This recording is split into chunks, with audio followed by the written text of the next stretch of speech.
Salut camarades, aujourd'hui on va voir une stratégie simple, ultra mécanique pour identifier les vrais retournements de marché. Une stratégie que tu peux répliquer peu importe le marché sur lequel tu traites et surtout peu importe ton time frame. Nous allons donc commencer par voir le côté théorique et par la suite on verra un peu plus en détail la partie pratique. Donc dans la théorie, il faut savoir qu'on a besoin de deux éléments pour identifier notre vrai reversal. Le premier élément est tout simplement une accélération qui va causer une break-off structure. Le deuxième élément est tout simplement un retracement réussi. Ne vous en faites pas, on va parler plus en détail du retracement réussi dans cette vidéo. On commence donc tout de suite et on va regarder notre premier élément. Lorsqu'on parle de changement de tendance, il faut déjà savoir qu'on était déjà sur une tendance en cours. Et ici, notre tendance en cours est tout simplement une tendance haussière.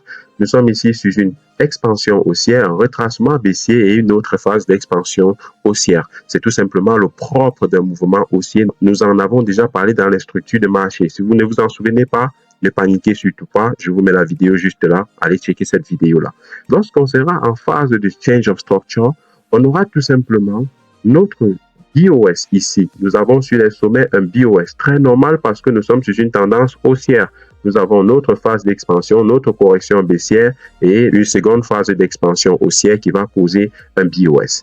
Par la suite, on aura un retracement baissier. Mais cette fois-ci, on a un retracement différent des retracements qu'on a eu tout au long du mouvement haussier. Parce que oui, ce retracement-ci est une expansion, c'est une accélération baissière qui va revenir ici plus bas, causer un change of structure à ce niveau. Nous avons un change of structure. Ce change of structure est tout simplement la validation du changement de structure. Il faudra donc valider effectivement que ce change of structure n'est pas juste une ponction de liquidité pour une continuation haussière. Et qu'est-ce qui va donc nous faire comprendre que ce change of structure n'est pas juste un inducement pour une continuation haussière, c'est le retracement réussi. Pour un retracement réussi, on a besoin de plusieurs éléments parce que oui, lorsqu'on parle de retracement réussi, on voit déjà les retracements de Fibonacci, on voit les zones d'order block, on voit les zones de fair value gap. Eh bien oui, c'est vrai. Mais il va encore falloir identifier nos vraies zones de supply et nos vraies zones de demand. Et dans le cadre du changement de structure haussière pour une nouvelle structure baissière, on devra donc identifier nos zones de supply où le marché va probablement revenir avant de continuer à la baisse. Ces zones-là, ce sont tout simplement des zones où on sait que si le marché revient cassé vers le haut, nous serons effectivement sur tout simplement des lignes du semaine pour une continuation haussière. Cependant, si le marché revient pile poil dans notre zone d'intérêt, qui est ici notre zone de supply, et continue à la baisse, effectivement, on aura validé notre change of structure et nous serons désormais sur une nouvelle tendance, cette fois-ci baissière. Et oui, les amis, vous pouvez entrer sur les marchés à ce niveau. Bref, on va aller sur les graphiques et on va voir tout cela beaucoup plus pratique. Je vous assure, vous allez tout comprendre comme de l'eau sur les roches. Je me permets d'interrompre un instant cette vidéo pour vous parler d'un fait morose. Plus de 80% des personnes qui regardent cette chaîne, soit 88,8% des personnes qui regardent les vidéos de cette chaîne ne sont pas abonnées à la chaîne. On va donc faire un petit deal. Si vous avez déjà regardé une vidéo de Boursempa, si une de nos vidéos vous a déjà été utile pour continuer à développer votre trading, je vous invite donc à vous abonner et à continuer à nous motiver pour produire un contenu toujours plus qualitatif. Vous êtes d'accord? Allez, on continue. Eh bien, ici, qu'est-ce qu'on a? On a ici notre phase, on a ici un marché en tendance baissière. Comme vous pouvez le constater ici, le marché est nettement baissier. Au cours de cette tendance baissière, ce qu'on peut constater, c'est qu'on n'a pas eu de réel mouvement haussier. Ok, pas de réel mouvement haussier tout au long de cette tendance baissière. Et par la suite, subitement, qu'est-ce qu'on a ici? On a une accélération haussière. Intéressant cette accélération haussière.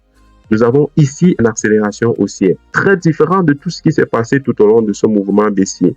De plus, cette accélération baissière vient ici nous causer un premier BOS. Et ce n'est pas tout. Nous avons un second BOS à ce niveau. Deux BOS au cours de cette accélération haussière. Intéressant. Qu'est-ce qu'il nous manque pour valider notre tendance haussière? Le retracement réussi. Nous avons donc par la suite une continuation du mouvement haussier qui arrive jusque-là. Nous avons cette continuation du mouvement haussier qui reste une expansion haussière effectivement. Mais nous n'allons pas prendre position sur cette accélération haussière. Qu'est-ce qu'on attend? Le retracement réussi. On va donc commencer à raffiner nos différentes zones de retracement possibles. Nous avons ici notre zone d'order block. Première zone où on sait que le marché peut revenir. On a ici notre zone de fair value gaps. Ici, nous avons notre zone de fair value gaps. On sait également que le marché peut revenir à ce niveau-là. Enfin, nous avons ici une zone intéressante qui est une zone de demande, une légère zone d'accumulation. Nous constatons tout simplement que le marché est revenu jusqu'à buter sur notre zone de fair value gaps avant de continuer à la hausse. On pouvait effectivement anticiper ce mouvement-ci. Comment? Très simple. Nous avons ici notre première accélération baissière pour causer effectivement notre retracement. Par la suite, qu'est-ce qu'on a? On sait que si ceci est une induction à l'erreur, nous allons avoir un mouvement baissier qui va continuer vers le bas. Et si ce n'est pas une induction à l'erreur, nous allons avoir un retracement réussi et nous pourrons à ce moment prendre position. Effectivement, qu'est-ce qu'on a donc eu? On a eu ici un retracement qui est une accélération baissière. On est revenu jusqu'à dans notre zone de fair value gaps. À la suite de quoi nous avons eu deux bougies vertes haussières très vigoureuses. Cette bougie verte haussière très vigoureuse était tout simplement notre signal d'entrée imminent sur les marchés. On aurait donc pu entrer ici avec un stop loss là et commencer à targeter les plus hauts du marché. On pouvait donc mettre notre TP à ce niveau. Et qu'est-ce qu'on va donc constater par la suite? Le marché est tout simplement allé nous targeter ici. Bien. Vous pouvez vous dire, ok, c'est bien, ça a marché sur le cours, mais est-ce que ça marche toujours? Eh bien, c'est ce qu'on va voir. Là, nous sommes sur une phase également d'accélération haussière. Vous voyez ici, nous avons une accélération haussière. Après cette accélération haussière, nous avons une baisse du marché. Au cours de ce retracement, il y a plusieurs personnes qui se sont dit, ok, il va falloir qu'on se positionne parce que désormais, le marché, il est haussier. Mais comment est-ce que vous allez faire pour savoir que c'est le bon moment pour vous positionner? Là, nous avons eu ce mouvement baissier. Ce mouvement baissier est arrivé à ce niveau. Tout au long de ce mouvement baissier, nous n'avons pas eu de réel mouvement haussier. Nous avons eu cette expansion haussière qui a causé ici un BOS. Qu'est-ce qu'il fallait donc attendre? Il fallait attendre le retracement réussi. Mais sur le coup, on a eu un mauvais retracement. Il ne fallait tout simplement pas prendre position. On devait donc continuer. Ici encore, nous avons une autre expansion haussière. Le retracement est beaucoup plus difficile ici, mais ce retracement a effectivement causé ce mouvement haussier. Et effectivement, ce retracement n'est pas revenu casser ici plus bas. Parce que oui, si le retracement était revenu casser ici plus bas, on aurait dit que oui, on était effectivement sur juste l'indice. Mais non, ce retracement n'est pas revenu chercher tout en bas. Ça a causé effectivement un retracement réussi qui est revenu ici, dans cette zone-ci, qui était notre zone de demande et a continué à la hausse. Si nous allons par exemple sur du 5 minutes, en raffinant sur du 5 minutes, on se rend compte que nous avons ici notre zone d'order block. OK? Le marché est effectivement, après cette phase d'expansion haussière, revenu chercher dans notre zone d'order block avant de continuer. Nous avons ici notre zone d'order block. Voilà. Le marché est revenu chercher dans notre zone d'order block avant de continuer à la hausse. Donc, on aurait pu tout simplement prendre position ici avec un stop loss là et targeter les plus hauts. Targeter les plus hauts. Donc, pour quelqu'un qui n'est pas entré sur les marchés ici, lorsqu'on était tout en bas, il pouvait encore affiner dans cette zone-ci et finalement rentrer de nouveau sur les marchés avec un très bon risk to reward. Si nous continuons vers les sommets, nous serons sur un risk to reward de pratiquement 1 pour 20. Et là, vous constatez que cette expansion haussière, cette accélération haussière, nous a fait tout simplement comprendre que le mouvement baissier, qui était la correction baissière ici, était tout simplement terminé. Nous avons donc attendu notre retracement réussi et c'est ce retracement réussi qui nous a permis d'entrer sur le marché. Retenons sur du 15 minutes et il y a d'autres zones beaucoup plus loin. En restant sur du 15 minutes, on constate qu'après cette accélération haussière qui nous a fait avoir un RR de 1 pour 13 et qui nous a fait targeter les plus hauts ici, est devenu également intéressant. À la suite de cette accélération haussière, nous avons également eu un retracement baissier et ce retracement baissier était intéressant. Il fallait donc effectivement également trouver le bon point d'entrée à ce niveau pour pouvoir une fois de plus entrer sur les marchés et viser cette autre accélération si vous avez raté ici plus bas. Et là, on va revenir sur du 15 minutes et je vais vous montrer comment est-ce que vous aurez pu faire cela. Donc, en allant sur de la lower time frame, là, nous sommes sur du 5 minutes. Voici notre précédent mouvement ici. Nous avons eu cette accélération haussière. Par la suite, nous avons eu un retracement baissier et nous souhaitions donc entrer sur ce retracement baissier. Nous avons ici une accélération haussière. ok, nous cherchons donc un retracement baissier pour pouvoir prendre position. Le retracement réussi est important lorsqu'on est déjà sur une tendance en cours. Nous ne cherchons plus ici des change of structure, mais des retracements réussis. Et là, c'est intéressant de savoir que après cette expansion haussière, nous aurons pu chercher un retracement réussi tout simplement au niveau de cet order bloc-ci.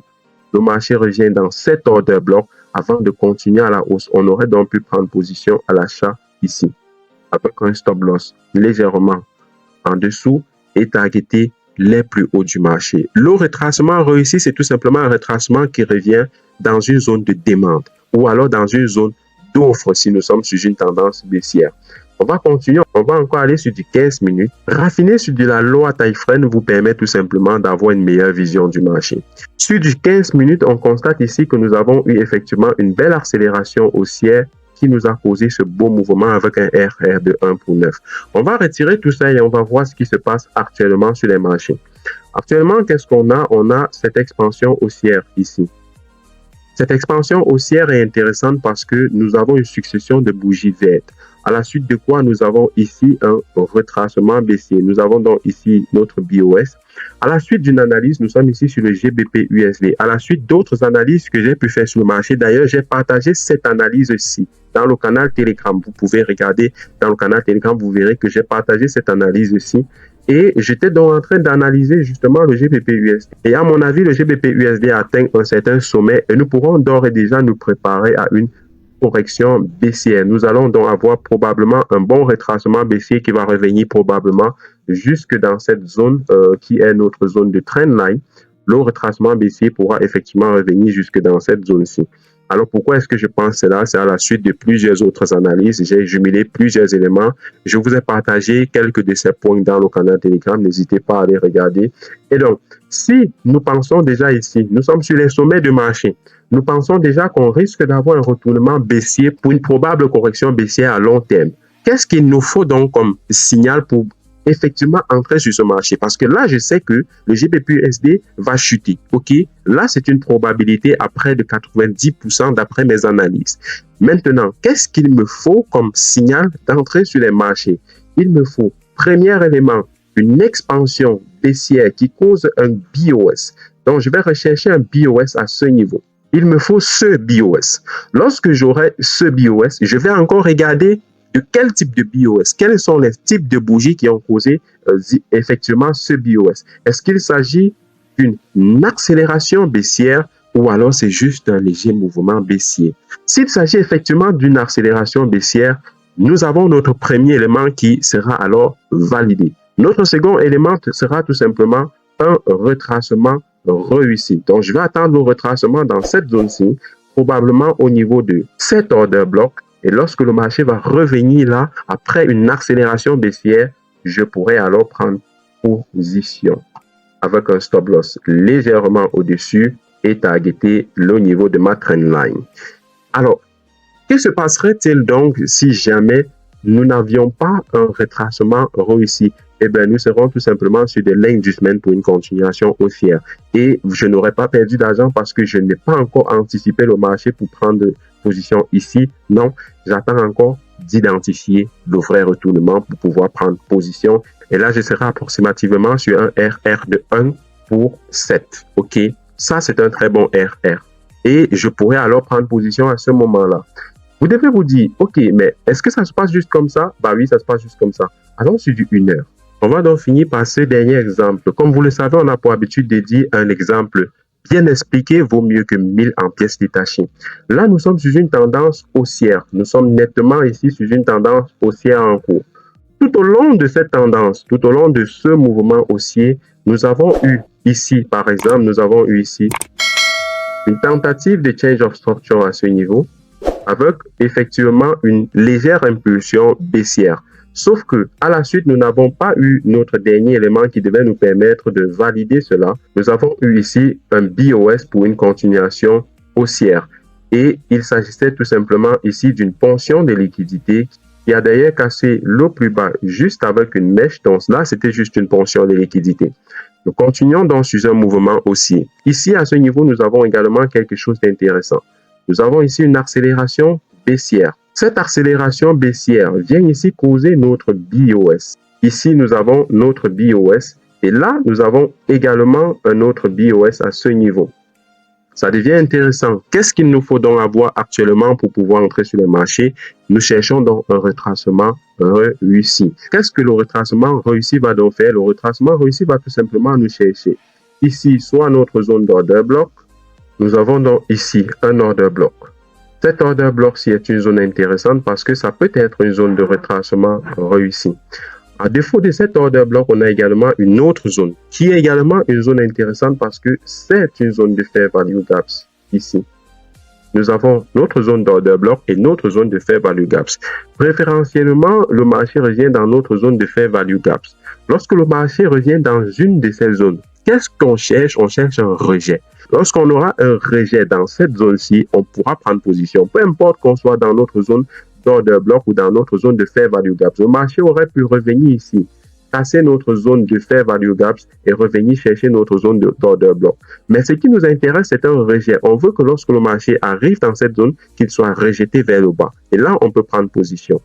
En l'occurrence, ici, vous constatez que lorsqu'on est arrivé ici, on a eu un rejet vers le bas avec cette accélération baissière, comme vous pouvez le constater, deux bougies rouges vigoureuses baissières. Et là, à ce moment, on pouvait définitivement prendre position ici à la vente avec un stop loss légèrement au-dessus, voire directement au-dessus de notre zone d'order block. Et là, par la suite, qu'est-ce qu'on a eu? On a eu un très beau mouvement baissier. OK?